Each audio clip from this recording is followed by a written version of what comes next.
नमस्कार। खबर दमदार के इस वक्त के बुलेटिन के साथ हाजिर हूं मैं अनुपम। प्रदेश की हर छोटी बड़ी खबरों को लेकर के सबसे पहले बात करेंगे इस वक्त की बड़ी खबर की। बुलंदशहर NH91 पर बेकाबू ट्रक ने गन्ने से लदी ट्रैक्टर ट्रॉली को टक्कर मार दी है। हादसा इतना जोरदार था कि ट्रैक्टर ट्रॉली अलग अलग हो गई है। इस हादसे में ट्रैक्टर का ड्राइवर घायल हो गया है। थाना देहात कोतवाली क्षेत्र के चांदपुर तिराहे पर यह हादसा हुआ है। तस्वीरें इस वक्त हम आपकी स्क्रीन पर आपको दिखा रहे हैं। NH91 पर सड़क हादसे की यह तस्वीर आप देख रहे हैं। एक्सक्लूसिव तस्वीर इस वक्त हम आपको दिखा रहे हैं। ट्रक ने मारी ट्रैक्टर ट्रॉली को टक्कर। यह तस्वीर आप देखिए। सड़क हादसे की घटना सीसीटीवी में कैद हुई है। यह तस्वीर इस वक्त हम आपको दिखा रहे हैं। टक्कर से ट्रैक्टर ट्रॉली वहां पर अलग हो गई। NH91 पर यह तस्वीर कैद हुई है कैमरे में। ट्रक ने मारी ट्रैक्टर ट्रॉली को टक्कर। तेज रफ्तार से आ रहे ट्रक ने वहां पर ट्रॉली में टक्कर मारी।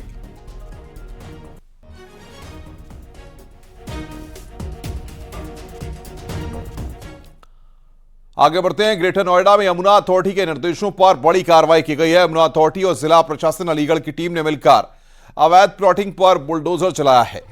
कार्रवाई के बाद 1 लाख मीटर जमीन कब्जा मुक्त कराई गई है।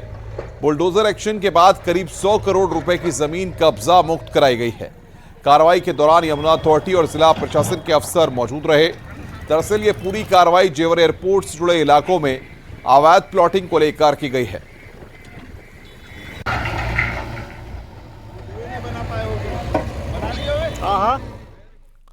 लखनऊ में कुकरैल नदी के किनारे अवैध निर्माण ध्वस्त करने पहुंची टीम का स्थानीय लोगों ने विरोध किया।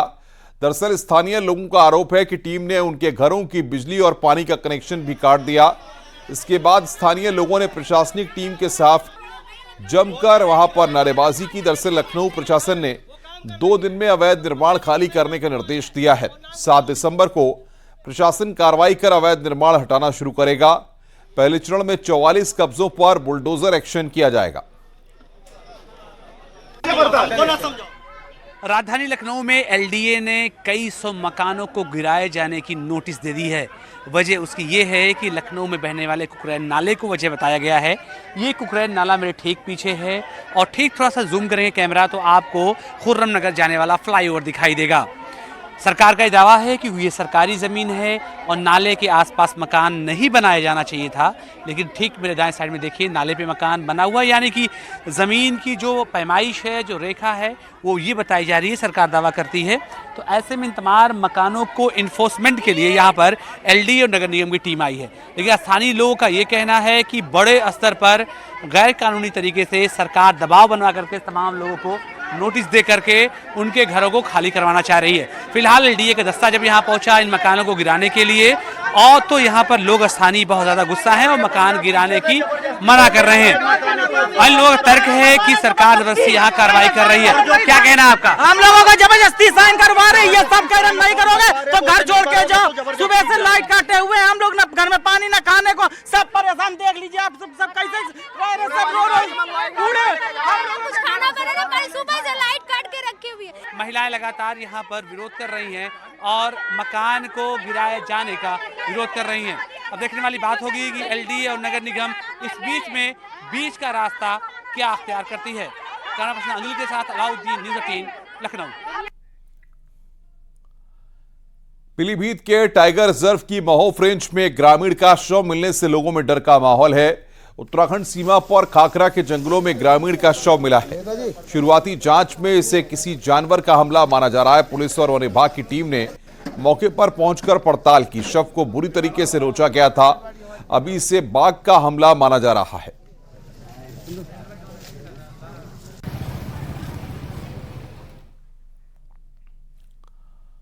आगे बढ़ते हैं। लखीमपुर खीरी के एक गांव में बाघ की दस्तक से लोगों में दहशत का माहौल है।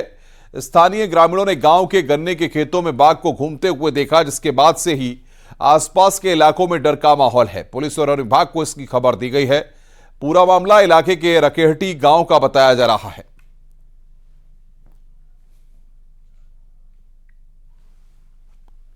फिरोजाबाद में जुआ खेलने का वीडियो वायरल होते ही पुलिस अब अलर्ट हो गई है। दरअसल इस वीडियो में करीब 40 से 45 लोग जुआ खेलते नजर आ रहे हैं। इतना ही नहीं, जुआ खेलने वालों के लिए टेंट लगाकर व्यवस्था की गई है। पुलिस ने मामले का संज्ञान लिया है और वीडियो को लेकर पड़ताल की जा रही है।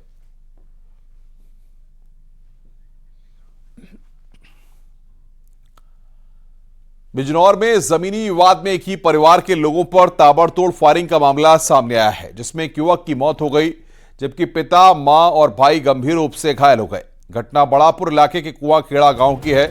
बताया जा रहा है कि खेत की मेड़ पर खड़े पेड़ काटने को लेकर यह विवाद हुआ था। इसके बाद दूसरे पक्ष के दबंगों ने ताबड़तोड़ फायरिंग कर दी। वहीं फायरिंग की घटना से इलाके में दहशत फैल गई। पुलिस ने इस मामले में 2 आरोपियों को गिरफ्तार किया है, जिनके कब्जे से हत्या में इस्तेमाल किए गए लाइसेंस रिवॉल्वर को भी बरामद कर लिया है।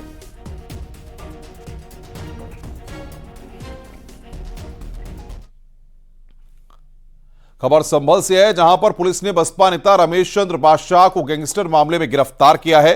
आरोपी पर चेयरमैन पद पर रहते हुए करोड़ों रुपए की सरकारी जमीन पर कब्जे का केस दर्ज है। मामला बहजोई कस्बे का है, जहां के बसपा नेता और पूर्व चेयरमैन रमेश चंद्र बादशाह को पुलिस ने गिरफ्तार किया है। कोतवाली बहजोई पुलिस द्वारा घोषित भूमाफिया रमेश चंद्र पुत्र लक्ष्मण प्रसाद निवासी गोलागंज बहजोई को गैंगस्टर एक्ट के मुकदमे में वांछित अपराधी को गिरफ्तार किया गया है, जिसके विरुद्ध पूर्व से ही सरकारी जमीन पर कब्जे धोखाधड़ी के अनेक मुकदमे पंजीकृत हैं। अभियुक्त को जेल भेजा जा रहा है। इसके अन्य साथियों को भी गिरफ्तारी के प्रयत्न किए जा रहे हैं। शीघ्र ही अभियुक्त के विरुद्ध विधि कार्रवाई करते हुए गैंगस्टर एक्ट के तहत अग्रिम विधि कार्रवाई सुनिश्चित की जाएगी। नोएडा प्राधिकरण के कथित मुआवजा घोटाले में एसआईटी की जांच तेज हो गई है। पहले दिन जमीन अधिग्रहण को लेकर फाइल खंगाली गई। जमीन अधिग्रहण और मुआवजा वितरण को लेकर फाइलों की जांच की जा रही है। दूसरे दिन भी एसआईटी की टीम नोएडा अथॉरिटी पहुंची। पिछले 15 साल में प्राधिकरण द्वारा बांटे गए मुआवजे की जांच शुरू हो गई है। एसआईटी जांच से कई अधिकारी और कर्मचारियों की बेचैनी बढ़ गई है। पिछले दिनों गेजा गांव के मुआवजा वितरण को लेकर करोड़ों रुपए की धांधली सामने आई थी। नोएडा अथॉरिटी ने 2 अलग अलग मामलों की एफआईआर दर्ज कराई है।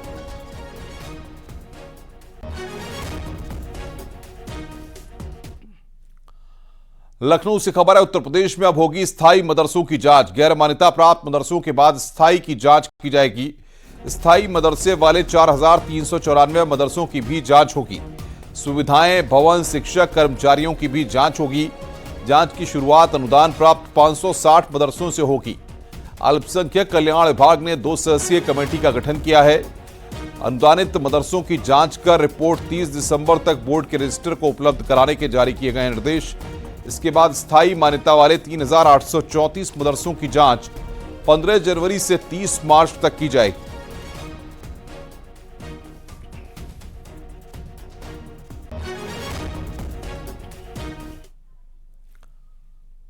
आजमगढ़ से खबर है, जहां पर पूर्व प्रधानाचार्य पर मदरसे में 8 करोड़ गबन का आरोप। सचिव हामिद अली की तहरीर पर पूर्व प्रधानाचार्य समेत 6 के खिलाफ मुकदमा दर्ज किया गया है। पूर्व प्रधानाचार्य हबीबुर रहमान पर 8 करोड़ के गबन का आरोप है।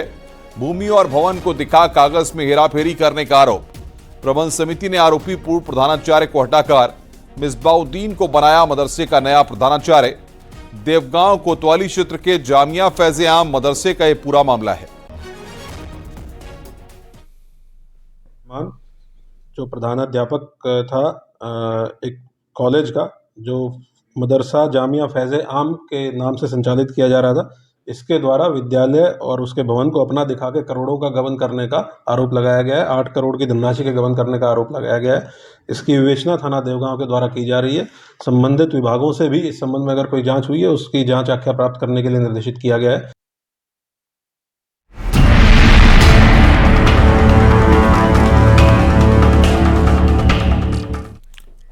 लखनऊ में मुख्यमंत्री योगी आदित्यनाथ ने युवाओं को नियुक्ति पत्र सौंपे। 278 सहायक आचार्य, 2142 स्टाफ नर्स और 48 आयुष चिकित्सा शिक्षकों को सीएम ने नियुक्ति पत्र सौंपे हैं। इस मौके पर मुख्यमंत्री ने कहा कि पहले उत्तर प्रदेश के युवा पहचान छुपाते थे, मगर आज हालात बदले हैं। अब उत्तर प्रदेश के युवाओं को हर जगह सम्मान मिलता है। उन्होंने कहा कि कौशल विकास कभी खाली नहीं बैठने देगा। आज हर युवा को रोजगार मिल रहा है। पिछले 6.5 वर्ष के अंदर प्रधानमंत्री मोदी जी के मार्गदर्शन में, उनकी प्रेरणा से प्रदेश ने अपने स्वास्थ्य सेवाओं को बेहतरीन किया है। याद करिए, 2017 के पहले के प्रदेश की स्थिति क्या थी। हर एक क्षेत्र में पिछड़ा हुआ था, पहचान का संकट था। विकास की बात तो दूर थी, पहचान का संकट था। आप में से बहुत सारे लोग ऐसे होंगे जो उस समय पढ़ते रहे होंगे, उत्तर प्रदेश से बाहर डिग्री लेने के लिए जब गए होंगे तो अपना नाम छुपाने के लिए मजबूर रहे होंगे, अपने गांव का नाम, अपने जिले का नाम, अपने प्रदेश का नाम छुपाने के लिए मजबूर रहे होंगे। ज्यादातर लोग अपना नाम दिल्ली या कहीं और राज्य का लिखाते थे, लेकिन आज मैं कह सकता हूं कि 6-6.5 वर्ष के अंदर किए गए प्रयासों का परिणाम है।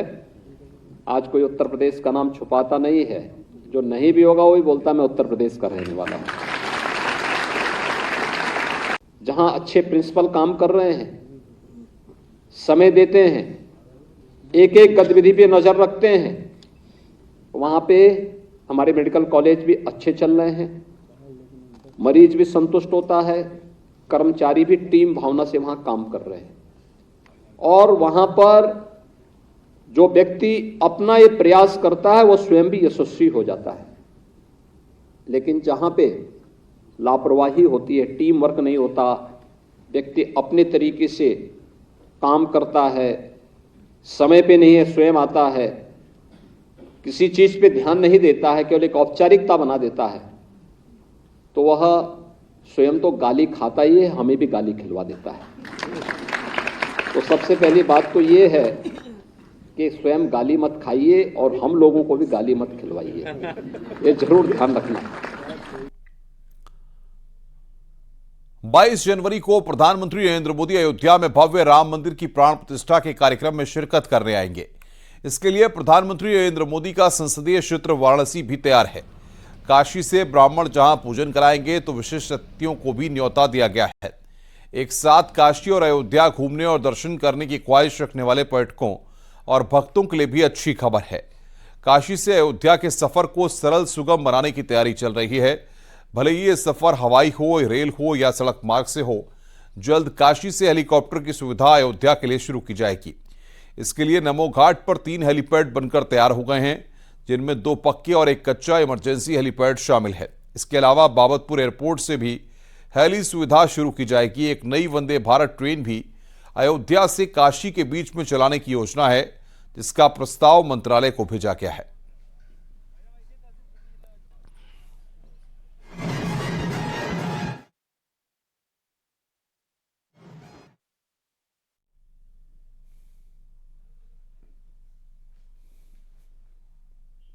प्रधानमंत्री नरेंद्र मोदी 22 जनवरी को अयोध्या में भव्य राम मंदिर का लोकार्पण करने जा रहे हैं। अयोध्या में जश्न शुरू हो गया है और निमंत्रण कार्ड से लेकर तमाम सारी जो तैयारियां हैं वो शुरू हो गई हैं। लेकिन खास बात यह है कि अयोध्या के इस भव्य कार्यक्रम के लिए काशी भी तैयार हो रही है। कैसे, इसको इस तस्वीर से समझिए। काशी के इस नमो घाट पर मैं खड़ा हूं, जहां पर 2 बड़े हेलीपैड बनकर तैयार हैं। ये दोनों पक्के हेलीपैड हैं, जहां पर एक साथ कई हेलीकॉप्टर की लैंडिंग हो सकती है। इसके अलावा कच्चा हेलीपैड भी बनाया गया है और यहां पर ये देखिए कच्चा हेलीपैड भी बनाया गया है, यानी कि काशी से अयोध्या 1.5 से 2 घंटे में जो भी टूरिस्ट जाना चाहेंगे वो जा सकते हैं। इसके अलावा काशी से अयोध्या की सड़क भी हाईवे को भी दुरुस्त किया जा रहा है, यानी कि सड़क मार्ग से, रेल मार्ग से और हवाई मार्ग से काशी से अयोध्या जुड़ सके। और ये पूरी कोशिश एक धार्मिक सर्किट बनाने की है जो प्रयाग, काशी और अयोध्या को एक साथ जोड़े, यानी कि जो टूरिस्ट अभी आते हैं उनको एक साथ कम समय में काशी से अयोध्या और प्रयागराज के दर्शन मिल सके। और इसीलिए काशी भी अयोध्या के लिए तैयार हो रही है। कैमरा पर्सन के साथ Upendra Dwivedi, news 18 Varanasi. Umesh Pal shootout case से जुड़ी बड़ी खबर आ रही है। अशरफ की पत्नी ज़ैनब फातिमा काले कारोबार का हिसाब किताब रखती थी। अकबरपुर स्थित मकान की कुर्की के दौरान पुलिस को अहम सबूत मिले हैं। ज़ैनब फातिमा के हाथ से लिखी गई दर्जनों पर्चियां बरामद हुई हैं। पुलिस का दावा है कि ये पर्चियां अशरफ के करोड़ों की अवैध कमाई और वसूली की गवाह है। अशरफ के बरेली जेल जाने के बाद ज़ैनब फातिमा ही लेन देन करती थी। 24 फरवरी 2023 को हुए उमेश पाल और 2 सरकारी गन्नर शूटआउट केस में फरार चल रही माफिया अतीक अहमद के भाई अशरफ की पत्नी ज़ैनब फातिमा को लेकर बड़ा खुलासा हुआ है। दरअसल रविवार को उसके घर की कुर्की सल्लापुर इलाके में धूमनगंज थाना पुलिस ने की थी। कोर्ट के आदेश पर की गई इस कुर्की में तमाम सामान जब्त किए गए थे उसी दौरान कुछ पर्चियां प्राप्त हुई हैं जो कि हाथ से लिखी गई हैं। इनमें लेन देन का पूरा ब्यौरा दर्ज है, जिसके बाद एक बार फिर से न्यूज़ 18 के उस खबर पर मुहर लगी है जिसमें यह दावा किया जा रहा था कि अशरफ के जेल जाने के बाद उसके अवैध कारोबार का पूरा जिम्मा जैनब संभाल रही थी। यहाँ तक कि जो लेन देन था उसका भी हिसाब किताब वही रखती थी। एक डायरी में करीब जो पर्चियां मिली हैं, कई पर्चियां मिली हैं, इन पर्चियों पे साफ तौर पर लेन देन को लेकर लिखा है कि हिसाब ये प्राप्त किया। इसके साथ ही साथ उसमें इंग्लिश में सिग्नेचर किया गया है, जिसपे सिग्नेचर में जैनब फातिमा लिखा गया है। ये जो दस्तावेजी प्रमाण है पुलिस के लिए अब अहम साबित हो सकते हैं। पुलिस इस मामले में जांच पड़ताल करेगी और इसके बाद इस मामले में और तफ्तीश आगे बढ़ाएगी। दरअसल जैनब फातिमा पर आरोप है कि Umesh Pal shoot out case में वो शामिल थी। इसके वाराणसी के ज्ञानवापी परिसर विवाद को लेकर दाखिल याचिकाओं पर इलाहाबाद हाई कोर्ट में सुनवाई हुई। इलाहाबाद हाई कोर्ट में प्लेसेस ऑफ वर्शिप एक्ट के तहत सिविल वाद की पोषणीयता पर बहस हुई। हालांकि हाई कोर्ट में आज बहस पूरी नहीं हो सकी। अब 7 दिसंबर को सुबह 10 बजे मामले की अगली सुनवाई होगी। जस्टिस रोहित रंजन अग्रवाल की सिंगल बेंच मामले की सुनवाई कर रही है। ज्ञानवापी विवाद से जुड़ी 5 याचिकाओं पर इलाहाबाद हाई कोर्ट एक साथ सुनवाई कर रहा है। आज कोर्ट नंबर 9 माननीय उच्च न्यायालय इलाहाबाद में 5 रिट याचिकाओं में बहस के लिए तिथि नियत थी।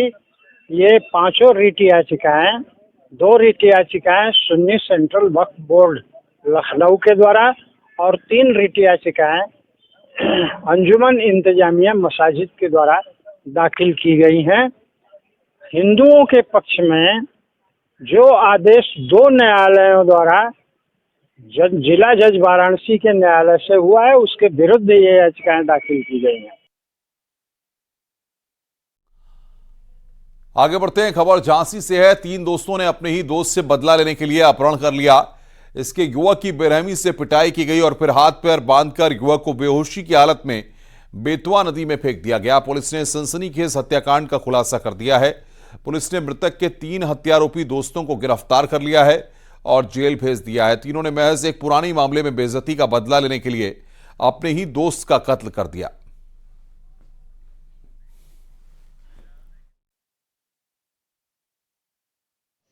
में मर्डर मिस्ट्री का पुलिस ने खुलासा किया है। दरअसल 2 दिन पहले पुलिस ट्रांसपोर्टर विक्की का शव मिला था।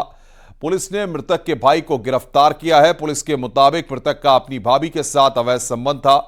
दोनों को आपत्तिजनक स्थिति में पकड़ लिया गया था। इसी बात से नाराज आरोपी ने पहले अपनी पत्नी को मायके भेज दिया और भाई की हत्या कर दी। मामला थाना ब्रह्मपुरी क्षेत्र के सुपरटेक ग्रीन विलेज सोसाइटी का है। दिनांक 3 दिसंबर की शाम को थाना ब्रह्मपुरी पे एक सूचना प्राप्त हुई थी कि ब्रह्मपुरी क्षेत्र अंतर्गत सुपरटेक ग्रीन सोसाइटी के एक अपार्टमेंट में एक युवक का शव पड़ा हुआ है, जिसके सिर पे चोट के निशान हैं। स्थानीय पुलिस द्वारा तत्काल पहुंचकर प्राइमरी इन्वेस्टिगेशन के बाद शव का पोस्टमार्टम कराया गया था, जिसमें उसको गन शॉट के यानी मृतक का बड़ा भाई ही आरोपी निकला है। उसके द्वारा पारिवारिक विवाद और अवैध संबंधों के कारण अपने सगे छोटे भाई विक्की शर्मा की गोली मारकर घर में ही हत्या की गई थी। आरोपी युवक को हिरासत में ले लिया गया है एवं पूछताछ कर अग्रिम विधिक कार्यवाही अमल में लाई जा रही है। आगे बढ़ते हैं। चित्रकूट से खबर। एक ट्रक पलटने से भीषण हादसा हो गया। बाइक सवार को बचाने की कोशिश में ट्रक ने संतुलन खोया और सड़क किनारे खाई में पलट गया। हादसे में ड्राइवर और क्लीनर को काफी चोट आई है। ट्रक नींबू से लदा था और नेपाल के लिए निकला था। दोनों घायलों को अस्पताल में भर्ती कराया गया है। क्या मामला था, कैसे किस तरह से गाड़ी पलटी, कहां से कहां जा रहे थे? इसका ब्रेक पाइप फट गया। बीजापुर से आ रहे थे, काठमांडू जा रहे थे। ब्रेक पाइप फट गई तो उसके बाद जो है बाइक वाले बचाने के चक्कर में गाड़ी पलटी खा गई। फतेहपुर में 7 साल की मासूम बच्ची से रेप का मामला सामने आया। बीती रात गांव में बारात आई हुई थी। बच्ची अपने घर से बारात देखने गई थी। आरोप है कि बारात में आया युवक बच्ची को बेला फुसलाकर झाड़ियों में ले गया और उसके साथ रेप किया। बच्ची की हालत बिगड़ने पर आरोपी युवक उसे छोड़कर फरार हो गया। घटना की जानकारी के बाद परिजनों के होश उड़ गए। सूचना के बाद पुलिस मौके पर पहुंची और पीड़ित बच्ची को इलाज के लिए मंजनपुर जिला अस्पताल में भर्ती कराया गया। पुलिस ने इस मामले में पीड़िता के परिजनों की तहरीर पर रेप का मुकदमा दर्ज कर आरोपी की तलाश शुरू कर दी है। घटना तो हुई है ना सर। अच्छा। फिर आपने इसकी शिकायत थाने में किया? सर हमको लेके आए, यहाँ जाना क्या हॉस्पिटल लेके आए फिर रातों वहाँ से रेफर किए मंजनपुर के लिए। मंजनपुर का ट्रीटमेंट अपना कर रहे हैं, हमको ज़्यादा जानकारी। थाना खगड़िया क्षेत्र में एक 7 वर्षीय पीड़िता के साथ दुष्कर्म के संबंध में सूचना प्राप्त हुई है। इस संबंध में थाना खगड़िया पर अभियोग पंजीकृत किया जा रहा है। पीड़िता को चिकित्सीय परीक्षण में भेज दिया गया है और अभियुक्त की गिरफ्तारी 3 टीमें लगा दी गई हैं। शीघ्र ही अभियुक्त की गिरफ्तारी कर ली जाएगी। बाराबंकी में सड़क हादसे में 2 सगे भाइयों की मौत हो गई। बाइक पर सवार दोनों भाइयों को एक ट्रॉली ने टक्कर मार दी। हादसे के बाद ट्रक ड्राइवर मौके से फरार हो गया। वहीं घटना के बाद गुस्साए लोगों ने मौके पर जाम लगा दिया। काफी मशक्कत के बाद पुलिस ने जाम खुलवाया। राम सनेही घाट के भानपुर क्षेत्र में कल 3:45 पर 2 भाइयों के मोटरसाइकिल में एक ट्रक के द्वारा टक्कर मारने से उनकी मौके पर डेथ हो गई, जिस पर सूचना मिलने पर तत्काल पुलिस मौके पर पहुंची और विधिक कार्रवाई सुनिश्चित की। ट्रक का नंबर दिया गया है जिसमें विधिक कार्रवाई सुनिश्चित की जा रही है। शीघ्र ही उसमें प्रगति कर कार्रवाई सुनिश्चित की जाएगी। हाथरस में एक सड़क किनारे पड़े घायल सिपाही की एसडीएम ने मदद की। हाथरस गेट क्षेत्र के नहर के पास एक सिपाही को अज्ञात वाहन टक्कर मारकर फरार हो गया था। सिपाही घायल हालत में नहर के पास सड़क पर पड़ा हुआ था। तभी वहां से गुजर रही एसडीएम सासनी लवगीत कौर ने सिपाही को अपनी गाड़ी से फौरन अस्पताल पहुंचवाया।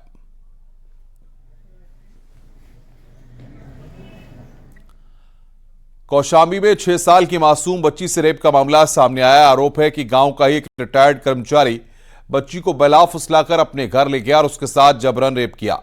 जब मासूम बच्ची की हालत बिगड़ने लगी तो उसे बदहवास हालत में घर भेज दिया गया। बदहवास बेटी की हालत देखने के बाद मां के होश उड़ गए, जिसके बाद परिजनों ने पुलिस में मुकदमा दर्ज कराया है। साथ ही बच्ची को इलाज के लिए हॉस्पिटल ले जाया गया। पुलिस ने आरोपी को पॉक्सो एक्ट के तहत गिरफ्तार कर लिया है। पश्चिम सरीरा को सूचना प्राप्त हुई थी कि उसके थाना क्षेत्र की एक 6 वर्षीय बालिका के साथ कुछ गलत कार्य हुआ है। सूचना प्राप्त होती तत्काल पुलिस फोर्स मौके पर पहुंची और जो पीड़िता है उसकी आवश्यक चिकित्सीय सहायता के लिए उसको अस्पताल भिजवाया गया था। जो आरोपी है वो 65 वर्ष का है लगभग। उसको तत्काल पुलिस ने हिरासत में ले लिया है। पीड़िता के परिजनों की तहरीर के आधार पर सुसंगत धाराओं में मुकदमा पंजीकृत किया गया है एवं अन्य आवश्यक विधिक कार्रवाई की जा रही है। एटा में एक बार फिर बच्चों के मिड डे मील में घुन और कीड़े निकलने की घटना सामने आई है। सप्लाई देने वाले एनजीओ पर घटिया खाना भेजे जाने के आरोप लग रहे हैं। पूरा मामला जलेसर के प्राथमिक स्कूल का बताया जा रहा है। वहीं घटना सामने आने के बाद एसडीएम ने जांच के आदेश दे दिए और सप्लाई करने वाले एनजीओ का अनुबंध निरस्त करने के भी आदेश दिए हैं। यह है कि प्राथमिक विद्यालय टाउन नगर क्षेत्र जलेसर से कुछ बच्चे और उनके टीचर्स यहाँ पे आके कंप्लेंट किया था। एक सैंपल वो लेकर आए हैं खाने का, जो खाना बच्चों के लिए किसी एनजीओ द्वारा सप्लाई किया जाता है, जिसमें उनकी शिकायत मुझे मिल गई है। और एबीएस से जो नगर क्षेत्र के प्रभारी हैं उनसे मेरी बात हुई थी, वो कहीं ट्रेनिंग में बाहर हैं, तो इसीलिए इनकी एप्लीकेशन के आधार पर मैं बीएसए एटा को मैं एक पत्र भी जारी कर रहा हूँ कि इनके खिलाफ तुरंत एक्शन लिया जाए। अपने स्तर से उसके खिलाफ में मुकदमा लिखवाएं और साथ ही उसका एनजीओ का जो कॉन्ट्रैक्ट है वो भी तुरंत रद्द किया जाए। रुक रहे हैं यहां पर एक ब्रेक के लिए। खबरों का सिलसिला लगातार जारी है।